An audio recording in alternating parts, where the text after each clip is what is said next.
जय हिंद दोस्तों। आज के इस वीडियो में हम लोग बात करने वाले हैं ब्रह्मपुत्र नदी के बारे में। दोस्तों ये जो टॉपिक है ये बहुत ही ज्यादा स्पेशल टॉपिक है। तो स्पेशल टॉपिक का मतलब ये है कि इस वीडियो में बहुत ही ज्यादा मजा आने वाला है, तो आप लोग बने रहिए हमारे साथ। बहुत ही ज्यादा मजा आने वाला है क्योंकि ब्रह्मपुत्र नदी के बारे में हम लोग इस वीडियो में बहुत ही जो रोचक जानकारियां हैं उनको जानेंगे, और इसके अलावा जो इंपॉर्टेंट चीजें हैं वो भी बहुत अच्छी तरह से हम लोग समझ जाएंगे। जब हम लोग ये टॉपिक खत्म कर लेंगे तो आपको ये श्योर हो जाएगा कि इस टॉपिक से यदि कोई भी क्वेश्चन आता है एग्जाम में तो छूटकर नहीं जा सकता है, यानी कि बाहर नहीं जा सकता है इस टॉपिक से कोई भी क्वेश्चन, क्योंकि इसमें हम लोगों ने बहुत सी चीजें समेटकर एक ही जगह पर रख दी हैं। तो ब्रह्मपुत्र नदी की जो सुंदरता है, वो जो नदी भारत में जो नदी सुंदरता का निर्माण करती है, जो ब्यूटीनेस उत्पन्न करती है, उस चीज को हम लोग ठीक से समझने की कोशिश करेंगे। तो चलिए इस टॉपिक को शुरू करते हैं। बहुत ही मजेदार टॉपिक है।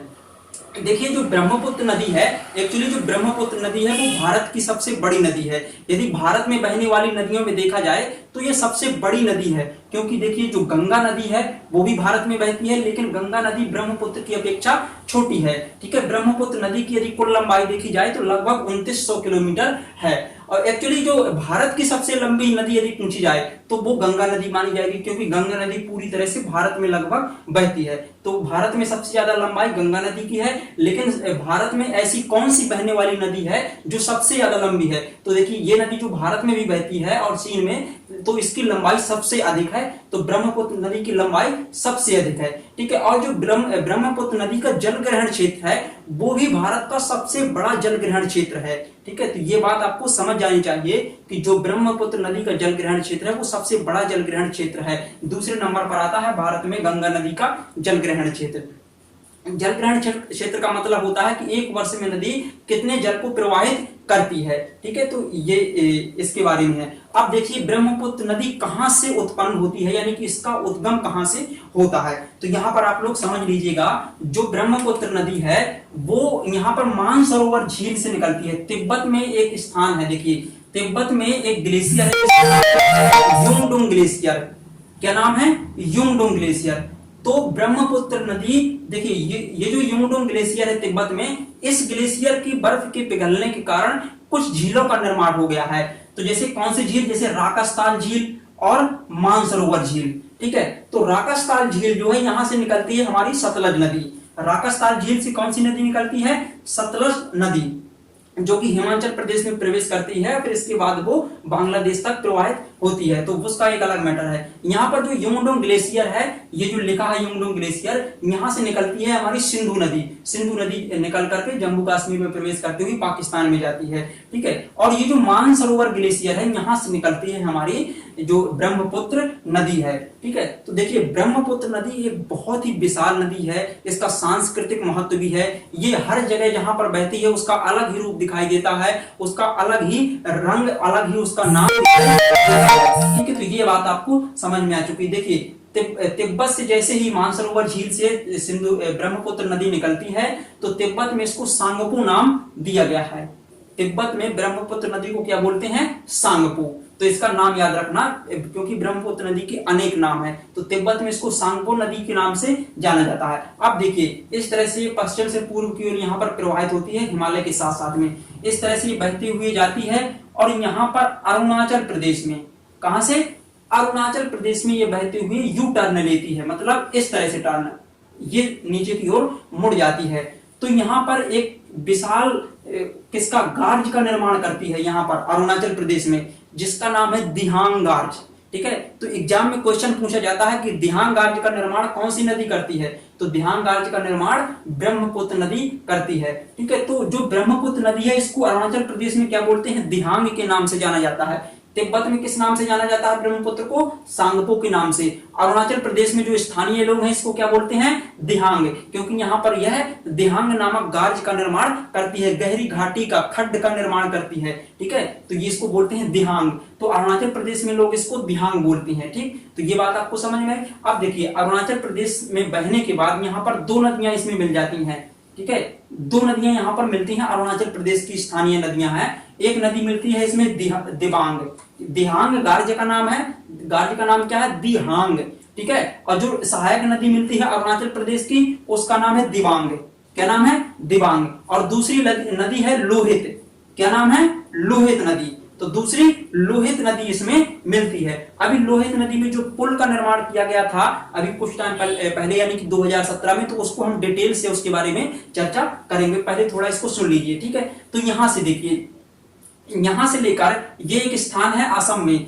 असम में एक सदिया नामक स्थान है, ठीक है। सदिया तिनसुकिया जिले के अंतर्गत आता है। तो सदिया से धुबरी तक, धुबरी यहां पर असम में है, एकदम बांग्लादेश के करीब, ठीक है। तो सदिया से धुबरी तक जो ब्रह्मपुत्र नदी है वो एकदम मैदानी इलाकों में प्रवेश कर जाती है दिहांग राज्य के बाद, यानी कि जैसे अरुणाचल प्रदेश से नीचे उतरती है तो फिर वो असम घाटी में यानी कि असम के मैदानों में प्रवेश कर जाती है। जब मैदानों में ब्रह्मपुत्र नदी प्रवेश कर जाती है तो इसकी जो स्पीड है वो एक्चुअली कम हो जाती है, मतलब आराम से बहने लगती है, ठीक है। और आपको पता होगा कि जब नदी आराम से प्रवाहित होती है तो वह क्या करती है, अपने मार्ग में अपने साथ बहाकर लाई जाने वाले कंकड़ पत्थर रेत के टीले, मतलब रेत की मात्रा ज्यादा जमा कर लेती है अपने ही मार्ग में, ठीक है। जैसे मान लीजिए यहाँ पर हम आपको बताएं, जैसे मान लीजिए कि ये कोई नदी आराम से बह रही है, क्या बह रही है, आराम से, ठीक है। तो यहाँ पर इसके द्वारा जो रेत बहाकर लाई जाती है वो जमा हो जाती है, तो बीच में रेत का टीला जमा हो गया, तो अब नदी इस तरह से ऐसी बहने लगती है यहाँ पर, तो बीच में ये रेत का टीला बन जाता है, ठीक है। रेत कंकड़ पत्थर इस तरह से, तो एक छोटा सा द्वीप जैसा बन गया, ठीक है। तो इस तरह से यहाँ पर जो नदी है ब्रह्मपुत्र नदी असम में ढेर सारे नदी द्वीपों का निर्माण करती है। किनका निर्माण करती है, नदी द्वीपों का। और जो ये अपनी सकरी घाटी में यहाँ पर प्रवाहित होती है उसको बोलते हैं रैंप घाटी, ठीक है। तो रैंप घाटी में प्रवाहित होती है और इस तरह से जो ब्रह्मपुत्र नदी है वो गुम्फित जलमार्ग, गुम्फित जलमार्ग इसी को बोलते हैं कि बीच बीच में रेत के टीले जमा कर देती है, तो गुम्फित जलमार्ग का निर्माण करती है। इसका मतलब ये हुआ कि बीच बीच में छोटे छोटे द्वीप बन गए हैं असम में ब्रह्मपुत्र नदी के द्वारा। तो वो जो द्वीप बन गए हैं बीच बीच में, उन द्वीपों में से सबसे बड़ा द्वीप यदि देखा जाए तो ये है माजुली द्वीप। क्या है, माजुली, इसका नाम याद रखिएगा, माजुली नदी द्वीप ब्रह्मपुत्र नदी के द्वारा निर्मित किए जाने वाला सबसे बड़ा द्वीप है। कहां पर है, असम में। माजुली के बारे में हम आपको विस्तार से बताने की कोशिश करते हैं, आप थोड़ा इसको पहले समझ लीजिए नदी को। माजुली बहुत ही ज्यादा इंटरेस्टिंग द्वीप है, बहुत ही ज्यादा मतलब सुंदर है। वहां पर यदि आप एक बार घूमने चले जाएंगे तो आपको यही लगेगा कि यार हम लोग कहाँ आ गए, स्वर्ग आ गए, ठीक है। स्वर्ग कॉलेज की गलियों में नहीं है, स्वर्ग यहाँ पर है, ठीक है। इस तरह के स्थानों में घूमिए, ठीक है। छोटे छोटे पार्कों में जैसे आप लोग चले जाते हैं वो ठीक है आप लोगों के हिसाब से, लेकिन अगर ऐसे स्थानों पर घूमते हैं तो आपको देश की संस्कृति, देश की सभ्यता और देश की प्रकृति का भी आपको बहुत ही ज्यादा नॉलेज हो जाएगा और आप उससे जुड़ जाएंगे। ऐसे स्थानों पर घूमिए। देखिए, यदि ऐसे स्थानों को आप लोग कुछ नहीं करते हैं, ऐसे स्थानों का वीडियो ही देख लेते हैं, तो ये समझ लीजिए कि आपका 40 से 50% मूड फ्रेश हो जाता है, क्योंकि ये बहुत ही रमणीय स्थल होते हैं। इनकी विशेषताओं को सुनने के बाद हमको ऐसा लगता है कि आहा मजा आ गया, कितना अच्छा लग रहा है, ठीक है। तो ये देखिए माजुली द्वीप को अभी बता रहे हैं, यहाँ पर देखिए माजुली द्वीप। तो इस तरह से छोटे छोटे और भी यहाँ पर छोटे छोटे द्वीप हैं, बहुत सारे द्वीप हैं, लेकिन माजुली द्वीप जो है वो इस नदी के द्वारा निर्मित किए जाने वाला बड़ा द्वीप है। क्या है, सबसे बड़ा द्वीप है, तो इसको आप लोग याद रखना। अब देखिए यहां से आती है ये नदी, इस तरह से चली आती है,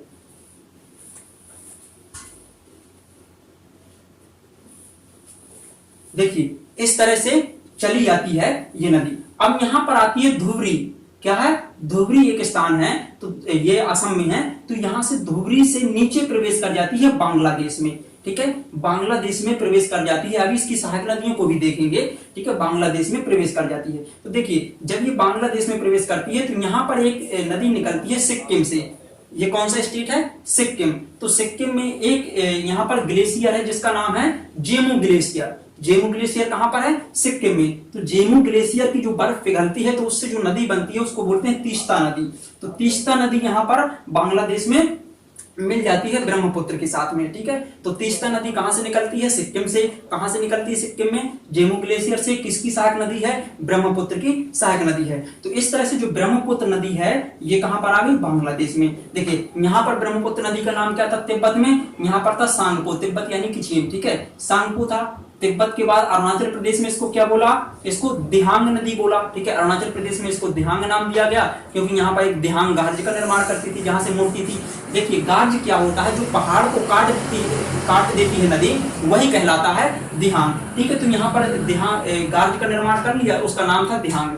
तो यहाँ से जब आई तो असम में इसको बोलते हैं एक्चुअली ब्रह्मपुत्र। असम के लोग जो हैं वहां पर उसको स्थानीय नाम देते हैं ब्रह्मपुत्र, यानी कि ब्रह्मा का पुत्र। इसकी पूजा भी इसी तरह से की जाती है कि यह एक ब्रह्मा का पुत्र है, ठीक है। तो इसको, इस नदी को ब्रह्मा का वरदान है क्योंकि यह ब्रह्मा का पुत्र है, इस तरह से इसकी पूजा की जाती है। देखिए हमारे भारत की जो अधिकांश नदियां हैं उनका नाम स्त्रियों यानी कि महिलाओं के नाम पर रखा गया है, जैसे गंगा, यमुना, ठीक है, चंबल, गोमती, ठीक है, तो ये महिलाओं के नाम पर रखा गया है। लेकिन ये एक ऐसी नदी है जिसका नाम किस पर रखा गया है, पुरुष के नाम पर, यानी कि ब्रह्मपुत्र, ब्रह्मा का पुत्र, यानी कि मेल वर्जन नाम की ये नदी है। इसके बाद देखिए ये जब बांग्लादेश में प्रवेश करती है तो बांग्लादेश में इसको क्या बोलते हैं, जमुना।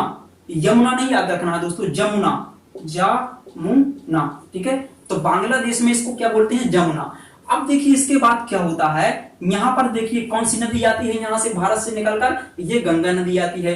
गंगा नदी यहां पर पश्चिम बंगाल में जब आती है तो दो भागों में बढ़ जाती है। एक इसकी शाखा हो जाती है हुगली, कौन सी शाखा हो जाती है, हुगली। और जो ये गंगा की दूसरी शाखा जाती है इसको यहीं से नाम पड़ जाता है गंगा का भागीरथी, ठीक है। गंगा का यहीं से नाम इसका भागीरथी, यहां तक इसको गंगा बोलते हैं। ये जो गंगा नदी है यहां तक इसको बोलेंगे गंगा, और यहां से एक दो भागों में बढ़ जाएगी, एक भाग ये एक भाग ये, ठीक है। तो दो भागों में जो बट जाती है गंगा नदी, तो इस वाली शाखा को बोलते हैं हुगली और इस वाली शाखा को बोलते हैं भागीरथी। तो देखिए अब ये भागीरथी यानी कि गंगा, इसमें ब्रह्मपुत्र यानी कि जमुना में मिल जाएगी, क्योंकि यहाँ पर तो इसको जमुना नाम दिया गया है यहाँ से लेकर यहाँ तक ब्रह्मपुत्र को। तो जमुना और भागीरथी नदियों के मिलने के बाद इसका नाम क्या पड़ जाता है, पद्मा, पी से, ठीक है, इसका नाम पड़ जाता है पद्मा। तो अब देखिए ब्रह्मपुत्र जो नदी है इसको बांग्लादेश में जमुना भी बोलते हैं और आगे थोड़ा चलकर इसको पद्मा नाम दिया जाता है, ठीक है। अब यहां तक आई है पद्मा।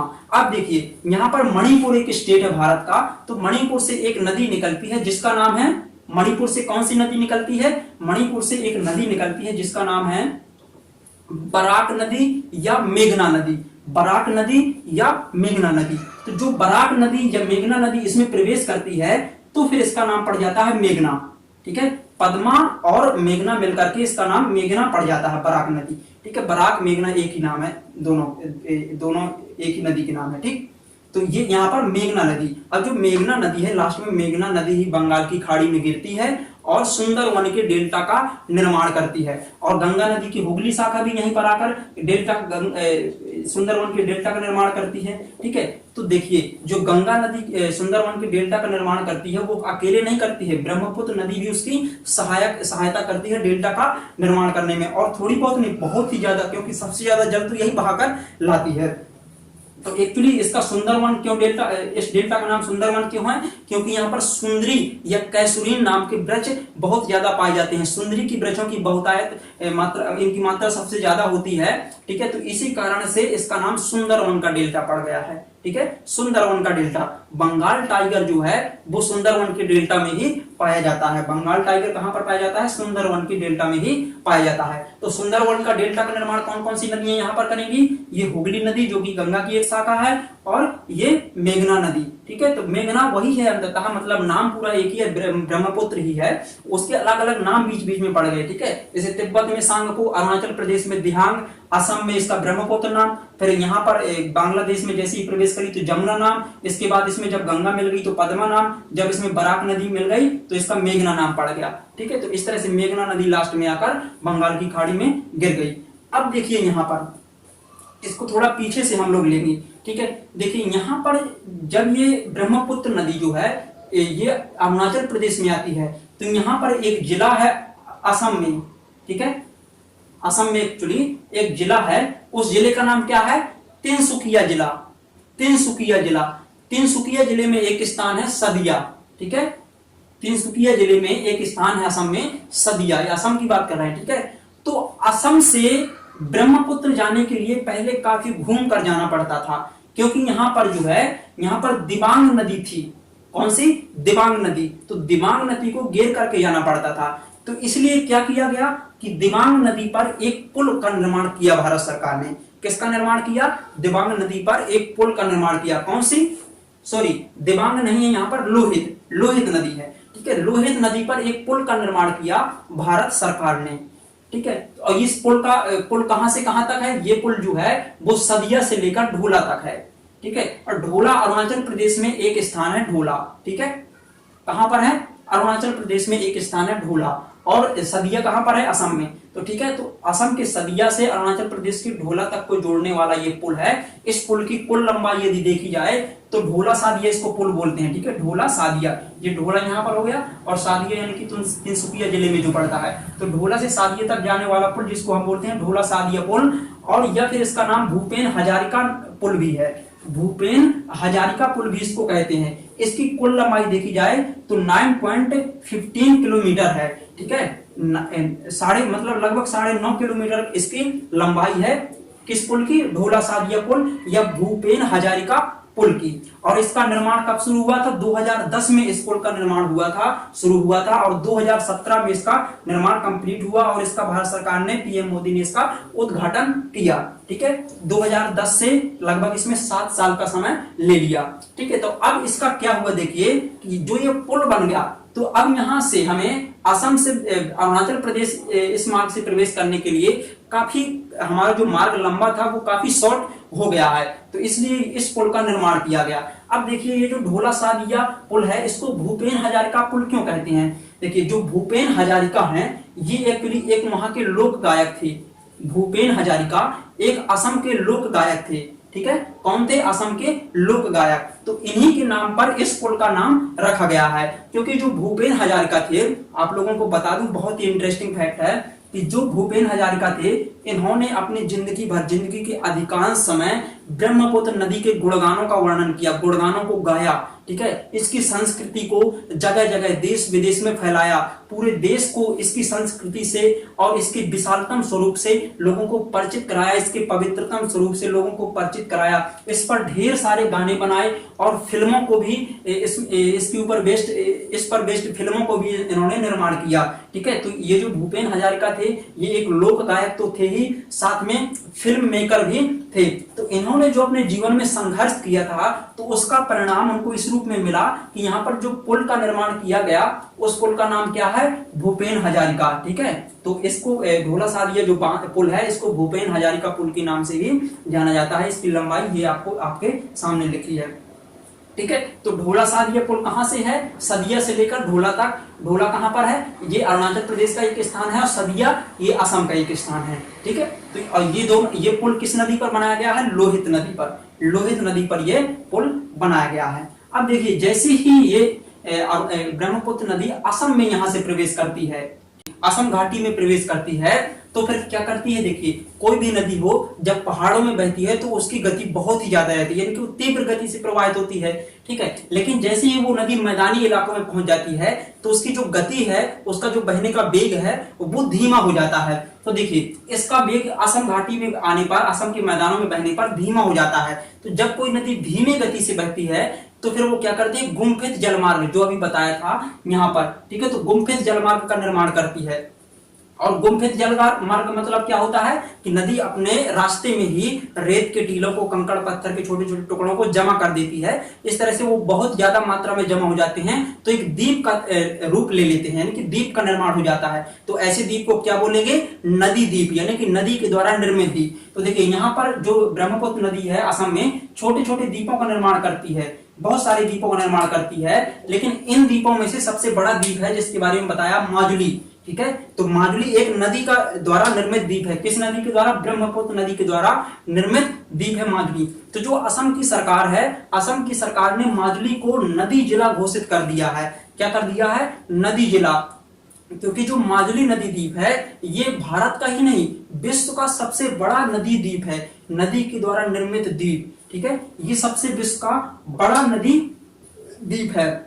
और देखिए, माजुली द्वीप का बहुत ही ज्यादा महत्वपूर्ण स्थान है असम में, क्योंकि असम की यदि राजधानी पूछी जाए आपसे, तो आप बताएंगे असम की राजधानी क्या है? दिसपुर। लेकिन असम की सांस्कृतिक राजधानी पूछी जाए, संस्कृति का केंद्र पूछा जाए, तो वो है माजुली। क्योंकि माजुली द्वीप जब से इसका निर्माण हुआ, यहाँ पर लाखों संस्कृतियां आई, हजारों संस्कृतियां आई, और ढेरों संस्कृतियां इसके ही सामने चली गईं। तो इस तरह से माजुली द्वीप बहुत ही ज्यादा सुंदरता अपने अंदर समेटे हुई है, बहुत ही ज्यादा इतिहास को अपने अंदर समेटे हुए है। तो इस तरह से देखिए, माजुली जो है ये यहाँ पर नदी जिला बन गया है। अब देखिए, जो असम की सरकार है, वो माजुली द्वीप को सुरक्षित करने के लिए, यानी कि उसका संरक्षण करने के लिए भी प्रयास कर रही है। इसका संरक्षण आखिर क्या करना है? देखिए, माजुली का संरक्षण इसलिए आवश्यक है क्योंकि देखिए माजुली द्वीप है जो मिट्टी का पूरा द्वीप बना है, वो ऐसे मान लीजिए कि ये द्वीप है, ठीक है। इसका क्षेत्रफल है लगभग 500 वर्ग किलोमीटर, ठीक है। तो इसका क्षेत्रफल ये हो गया। अब चारों तरफ से पानी भरा है और नदी बह रही है चारों तरफ से। तो नदी क्या करती है, जो ब्रह्मपुत्र नदी है वो इसकी मिट्टी का कटाव करती है। तो इसकी मिट्टी का कटाव होने के कारण इसका क्षेत्रफल धीरे धीरे घटता जा रहा है और सरकार का ऐसा मानना है कि यदि इसका संरक्षण नहीं किया गया तो अगले आने वाले 20 से 30 वर्षों में जो माजुली नदी द्वीप है वो एकदम समाप्त हो जाएगा, यानी कि इसका ह्रास हो जाएगा पूरी तरह से। इसलिए इसका संरक्षण बहुत ही ज्यादा आवश्यक है। ये बहुत ही ज्यादा पर्यटन का केंद्र है। यहाँ के जो लोग हैं उनकी अर्थव्यवस्था जो चलती है वो पर्यटन पर भी काफी ज्यादा आधारित है। यहाँ पर जो साल भर वर्षा होती है तो उसके कारण धान की खेती भी यहाँ पर बहुत ही ज्यादा मात्रा में होती है, ठीक है। अब देखिए यहाँ पर ये इस तरह से आ जाती है। ये यहाँ का आपको बता चुके हैं कि किस तरह से इसके नाम चेंज होते हैं। अब देखिए हम जो माजुली नदी है, सॉरी ब्रह्मपुत्र नदी है जो, इसके हम कुछ सहायक नदियों के बारे में देखेंगे। तो देखिए जो दिबांग नदी है इसको तो आपने देख लिया। दिबांग नदी ये जो बताया था एक्चुअली दिहांग गार्ज है और दिबांग इसकी सहायक नदी है ब्रह्मपुत्र की। ब्रह्मपुत्र गार्ज का निर्माण करती है तो उसका नाम क्या है, दिहांग। और जो नदी है सहायक तो उसका नाम है दिबांग। ये अरुणाचल प्रदेश में बहती है। अगली नदी है लोहित। लोहित को तो बताया है जहां पर ढोला सादी या भूपेन हजारिका बांध है, ठीक है। और उसके बाद है धनश्री। जो धनश्री नदी है वो नागालैंड से निकलती है। और अगली नदी है सुब्रांश्री। ये अरुणाचल प्रदेश से निकलती है नदी। कहां से? अरुणाचल प्रदेश से निकल करके असम में आकर के ब्रह्मपुत्र में मिल जाती है। जो मानस नदी है ये भूटान से निकलती है, ठीक है। और ये ब्रह्मपुत्र की सहायक नदी है, भूटान से निकल कर आती है यहाँ से, ठीक। और इसके अलावा देखिए जो जिया भरेली अगली नदी है और कामेंग। तो एक्चुअली जो कामेंग नाम है ये जिया भरेली का ही दूसरा नाम है। इसको पहले बोलते थे जिया भरेली नदी, लेकिन वर्तमान में इसको कामेंग बोलते हैं। और ये अरुणाचल प्रदेश से निकलती है। कहां से निकलती है? अरुणाचल प्रदेश से निकलती है, ठीक है। तो इसके दोनों के एक ही नाम है। अगली सहायक नदी है ब्रह्मपुत्र की पगलादिया। इसका नाम थोड़ा अलग है, पगलादिया, ठीक है। तो ये भूटान से निकलती है, तो इसको याद रखना, ठीक है। अगली है रैदाक। क्या नाम है? रैदाक। ये भी भूटान से निकलती है। रैदाक जो सहायक नदी है ये भी भूटान से ही निकलती है। और इसका क्या नाम है? वांगछू। भूटान में इसको क्या बोलते हैं? रैदाक को वांगछू। और भारत में रैदाक इसको बोलते हैं, ठीक है। तो रैदाक नदी कहां से निकलती है? भूटान से। किसकी सहायक नदी है? ब्रह्मपुत्र की। भूटान में रैदाक को वांगछू बोलते हैं। और अगली सहायक नदी है पिथुमारी। क्या नाम है इसका? पिथुमारी, ठीक है। तो ये कहां से निकलती है? ये भी असम से ही निकलती है। और अगली सहायक नदी है कोपली। कोपली जो कोपली है ये भी असम से ही निकलती है। तो ये इसकी कुछ सहायक नदियां हैं ब्रह्मपुत्र नदी की। और ये ब्रह्मपुत्र नदी के बारे में पूरा डिटेल है। तो इस वीडियो में हम लोग इतना ही देखेंगे। दोस्तों ये जो टॉपिक है ये बहुत ही ज्यादा स्पेशल टॉपिक रहा है। देखिए हम जितने भी स्पेशल टॉपिक लेकर आते हैं तो उनमें किसी एक टॉपिक को स्टार्ट करते हैं और उसके सारे पक्षों पर डिटेल के साथ में चर्चा करते हैं, ठीक है। और बहुत ही इंटरेस्टिंग फैक्ट उसमें लेकर आने का प्रयास करते हैं। तो जो भी स्पेशल वीडियो आए, स्पेशल टॉपिक पर स्पेशल वीडियो जो आता है उसको आप लोग जरूर देखिए, ठीक है। तो मिलते हैं नेक्स्ट क्लास में किसी अच्छे टॉपिक के साथ में। तो तब तक के लिए जय हिंद।